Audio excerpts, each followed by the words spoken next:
I really appreciate you, breaking all this down because it also makes sense after I bring this up that not only the fact that you're fighting, but you're training fighters too. You have a gym, you have a couple fighters. Obviously, I want to highlight, who's some of the people that you're working with and just what's that experience like going from like the guy who's essentially getting punched to telling, other guys how to not get punched, as often, the mistakes and trial and tribulations that you went through. Yeah. That's where I could say I'm blessed, man. Honestly, I could say I'm blessed because I didn't have it easy. I didn't have it easy. I was always um I didn't have the red carpet, and honestly, I appreciate it because I didn't start boxing when I was young. I started boxing when I was 18. Like I started going to a boxing gym. Then I started sparring and started amateur boxing when I was 19, turned professional when I was 21. Never looked back.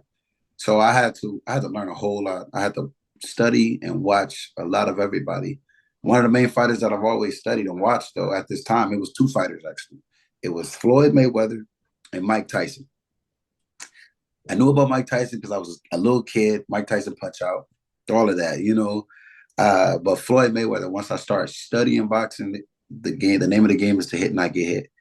I said, man, I have to learn how to be deceptive and elusive like this guy. And I got to throw punches.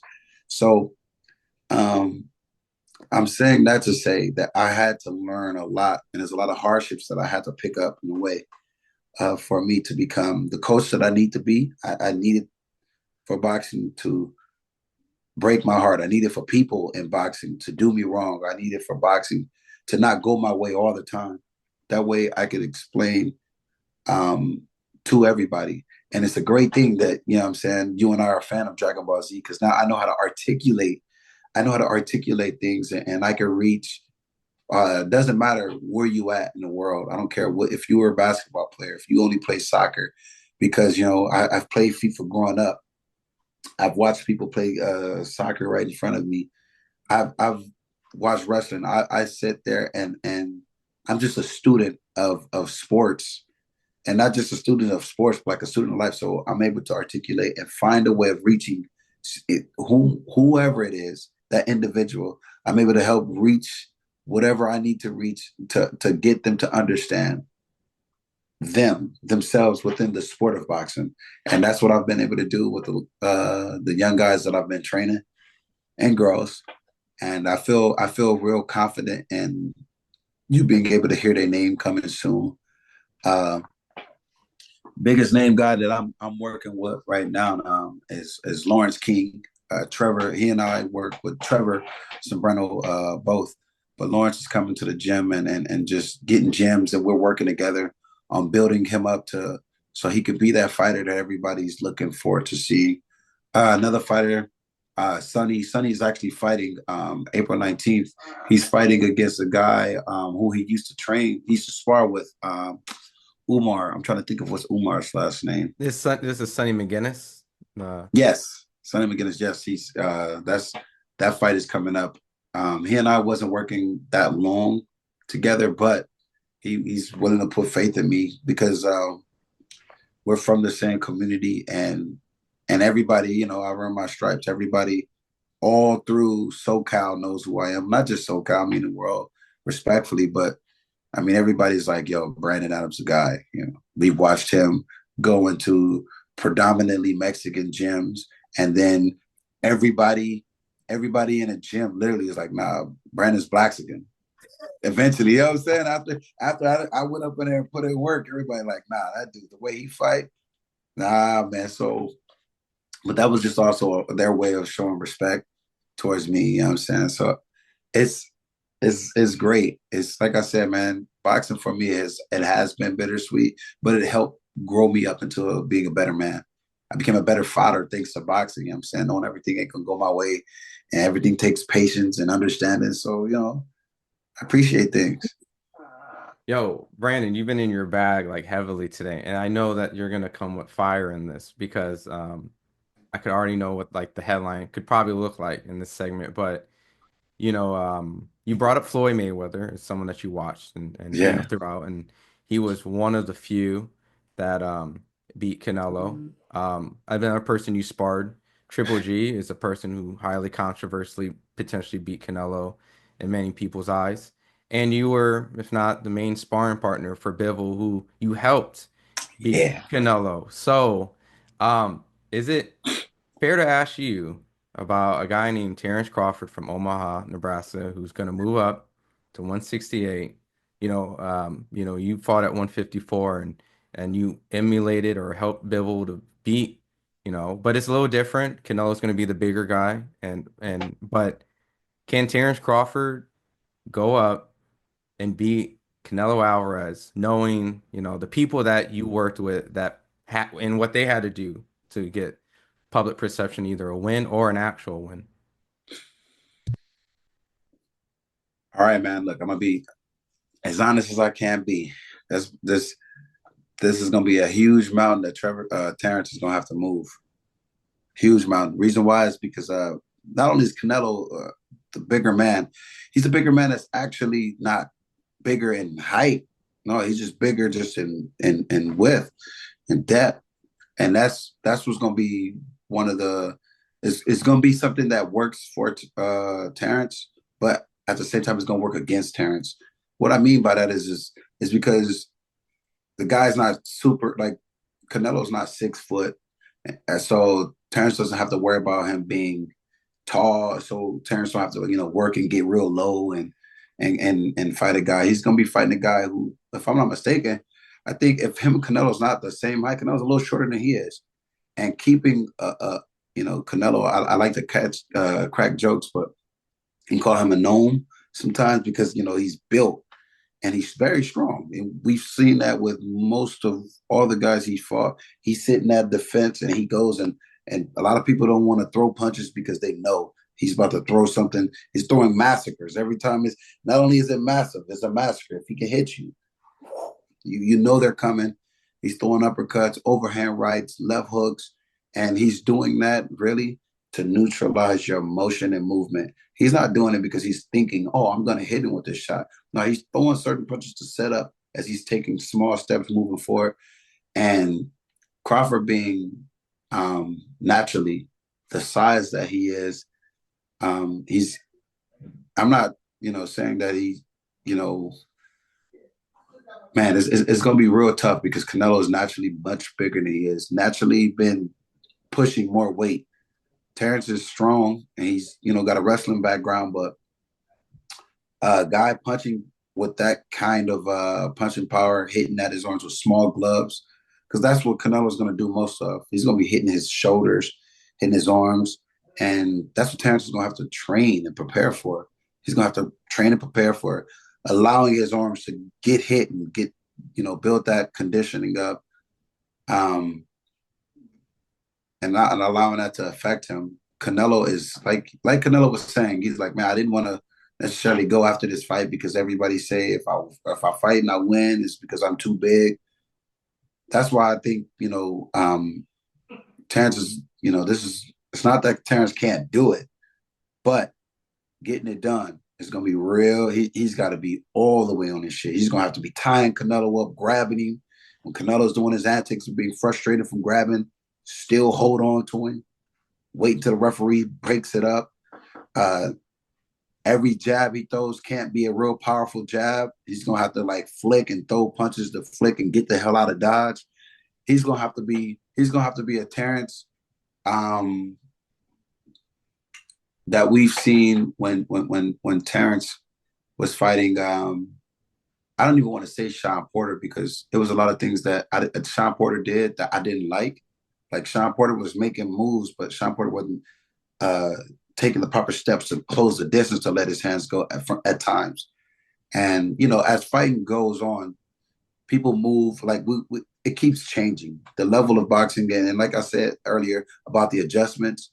Um, I don't know exactly where Sean's focus was during that fight, but for a moment the fight was real competitive, and then Sean kept doing something that kind of started bothering me as he kept, preparing for the fight. Well, excuse me, during the fight, he kept going too low. He kept getting real low.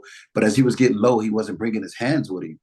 He was just like squatting down, like he was bending down to pick up something from the ground. And Crawford's smart. He started picking up upon that. So then he starts to aim where he was going and picking him up. And Canelo doesn't go low like that. Canelo's gonna be pressing forward and he's gonna be standing up kind of tall. And at times he's gonna do, you know what I'm saying, the little Canelo motion, you know what I'm saying, where he moves like that a little bit. But Canelo's gonna be right in front of Terrence the whole night. So that can work with him or very much work against him for that night. So that's why I say, like, I believe Terrence has an opportunity. He has a chance of beating him, but the chance is going to be like, it's going to be real hard to pull that off unless he cracks Canelo and Canelo can't recover early. Or, we're all men. And if any man touching the man on the button the right way, doesn't matter. But I just think that he's going to have to condition his body very well to prepare for himself to make sure that he can put up the kind of performance that he needs to put up to even, you know what I'm saying, uh, have everybody believe like, oh, he just didn't do this just a payday. He was really trying to win because I believe, he does want to win because he's competitive. He's very competitive. So I Yeah. think he knows that. Terrence, I'm speaking of. No, yeah, and I've had conversation with him, and it's definitely that he wants to take the fight for what it is. And so, I guess on a boxing perspective on this, right? I know it seems risky to I guess not just move and be out of the danger, And I think maybe the fight that you were probably thinking is maybe like when Terrence fought Victor Postal, he was very light on his feet and a lot of Mm-hmm, moving, mm-hmm. but. When I go look at when Floyd fought Canelo, or even when you helped Bivol beat Canelo, it seemed like there was an aspect of it being first, not like hanging in the kitchen, but Yeah, would Terrence have to be first a lot of times to kind of get yeah, and kind of pick yeah. his shots? Be first at letting his heads go on, but be first at feinting. You have like you have to feint.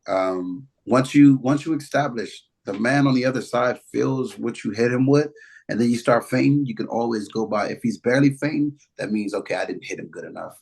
That punch didn't land. That don't mean you got to go and rush after that either. But if you feinting at somebody and their reaction is they barely are moving, that means that the punch kind of grazed or it didn't hit them good enough to respect the man that's in front of them.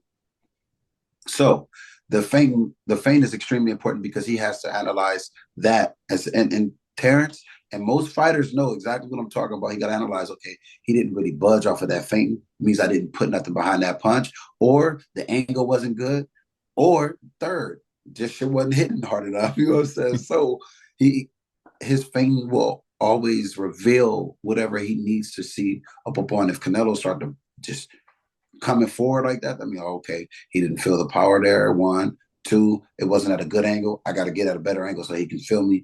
Because once Floyd started touching Canelo, he started fading. You watch Canelo was kept. Hmm. He was on. He was, and then now let's see that Canelo versus a more aged Canelo who fought Caleb Plant. Remember, as he was fighting, Floyd wasn't, I mean, excuse me, Canelo wasn't biting on all the feints that Caleb was throwing because Caleb was punching down and he wasn't putting everything on his punches. So as he was punching, Caleb was punching almost, it seemed like Caleb was punching with one foot out the door. So Canelo wouldn't respect that punch because it only had half his body on that punch instead of him putting his whole body into it. So Canelo was like, he pressed up on him real hard. And that's why I'm like, man, I don't know. If he could take that page out of Floyd's book and make sure he established something from the beginning and then keep feigning it, that will always make every man who thinks think. Any man. I don't care if it's a teenage kid who hits a grown man. If he hit him and it caught the man attention, he's gonna show that it caught his attention. But if it didn't catch his attention, he's gonna show it didn't. So he's definitely gonna have to be first. Let his hands go. Uh, what Bivol had going for him is that he was naturally just a bigger guy, and Canelo had to reach a lot to get to him. Uh, Terrence being around our height, he's got long arms though, so he could deceptively hide his distance within him punching. but he's going to have to use his feet and feint very well for us to be able to see if he gets his hand raised, it's going to be off of him feinting and using his feet, his distance from his arms. Because like I said, he got long arms. And you fighting against a dude with long arms, even if he's close to you and he knows distance management, he could be close to you, but he could be far away from you while you feel like he's close, which Terrence does very well. So Mhm. that's what I'm saying. Like, yeah, from my mind, how I view it, I'm like, yeah, it's going to be a good fight for as long as Terrence stays on his game. Mhm. Do you feel you're getting in your bag and uh it's real like it's probably one of the best, like breakdowns that I'm hearing. So I guess I I got to be appreciate it. a little greedy and a little bit more. But it's is there a part where in this fight, right? Matchmaking, timing, things of that nature. I know that, Canelo hasn't been knocking these guys out. And I know they're bigger guys, right? Edgar Berlanga was relatively people said like a cruiserweight fight night. Yeah. Um, but even then, like there's certain fights like John Ryder, these guys all started at bigger weights than Terrence, but he's not like the knockout artist that people kind of expected him to be when he faced these guys that didn't really have the big marketable names. So Mhm. is there a part where is Canelo like slowing down a little bit? Is Terrence picking him at the right time? Um, Um,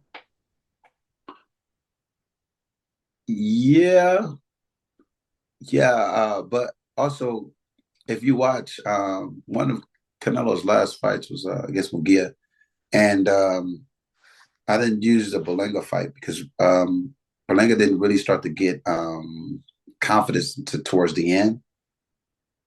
Then he started kind of letting his hands go, and then he started to feel himself. But it was more so closer towards the end because in the fight, I don't care what Berlanga says. He was thinking to himself, "Man, I'm up in here with Canelo. I'm up in here with Canelo. Whatever that was doing to him, he's up in here. I'm up in here with Canelo, so I got to be sharp. I can't." And so that he didn't let his hands go. And I didn't choose when Canelo fought Jermell because Jermell didn't let his hands go because Jermell was what the oh shit, I'm up in here with Canelo. So then I believe the event was too big. It got too big for even for a superstar like Jermell. The event was too big for him. Uh, McGill, on the other hand, McGill was trying to be first. He was trying to be last. Uh, it almost looked like McGill was being reckless as when he was up in there letting his hands go. Uh, if McGill had a little bit of that American style, I'm gonna say the American style because everywhere I go, they go. They talk to me and they say, Brandon, you have a little bit of that American style, like Floyd. So we're gonna call it the American style. If he had a little bit of that American swag, I'm talking about McGee, then that fight would have went a lot. It would have been in his favor a lot more.